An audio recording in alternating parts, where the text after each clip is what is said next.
Հայաստանի իշխանությունները երեք իրենց հերթական կապիկությունն արեցին։ Հայ ժողովուրդը առաջին անգամ ընտրությունների է գնալու, ընտրությունները նախապատրաստող եւ իրականացնող կուսակցությունների մասին սահմանադրական օրենքի նախապես արված եւ փաստերով արդեն ապացուցված եւ իրենով նաեւ Հայաստանի իշխանությունների կոռուպցիոն հակվածությունների մասին վկայող խախտումները ուսին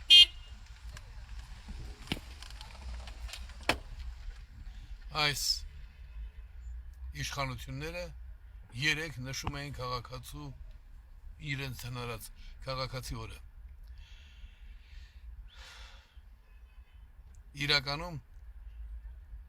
քաղաքացիական պայմանագիր նշանակում է սահմանադրություն, հետևաբար քաղաքացու օրը սահմանադրության օրն է, եթե իհարկե սահմանադրություն է, երկրի իշխանավորները հասկանում են, թե ինչ է նշանակում քաղաքացի, ինչ է նշանակում սահմանադրություն։ Եթե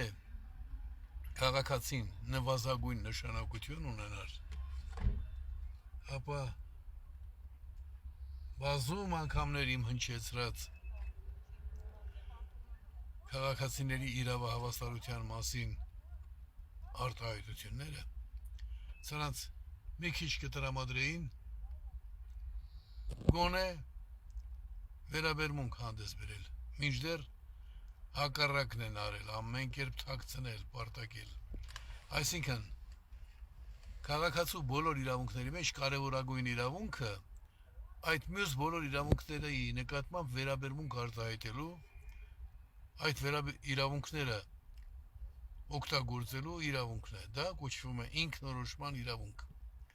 որը հավասարազոր է պետութենական կամ քաղաքական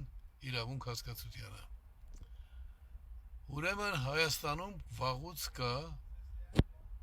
բացարձակ ժողովրդավարության սահմանադրության նախագիծ եւ այն ապուշը որ կասի հոգնեցիր ինքը իր իդիոտությամբ ինձ հոգնեցրեց այո ես այդպես հոգնեցնում էի ձեր հայրերին տատերին պապերին խոսելով անկախության կարեւորության մասին պետություն ունենալու եւ գաղթականի մակարդակից միջազգային իրավունքի ենթակայի մակարդակի անցնելու իրավունքի մասին հիմա էլ դրա մասին եմ խոսում նա ով խոչընդոտում է որ Հայաստանը դառնա քաղաքացիներին պատկանող, իրապես պատկանող երկիր եւ աշխարհում այդ իմաստով առաջինը։ Նով խոչընդոտում է որ Հայաստանը դառնա աշխարհի ամենաժողովրդավարական երկիրը, այսինքն քաղաքացիներին պատկանող ամենա երկիրը։ Այդ մարդը քաղաքացու տոն է նշում։ Այ մտախեղ, այ ամբարոյական, ստերը շալակած ապրում ես արդեն քանի տարի։ Մարդկանց փշացնելով ուզում ես քո կողմնակիցների թիվը հավելացնել։ Դու ով որ քաղաքացու տոն նշես։ Դու քաղաքացու բառն արտասանելիս պիտի մտածես որ ախր այդ առաջին տառնակ ասելու իրավունք չունես։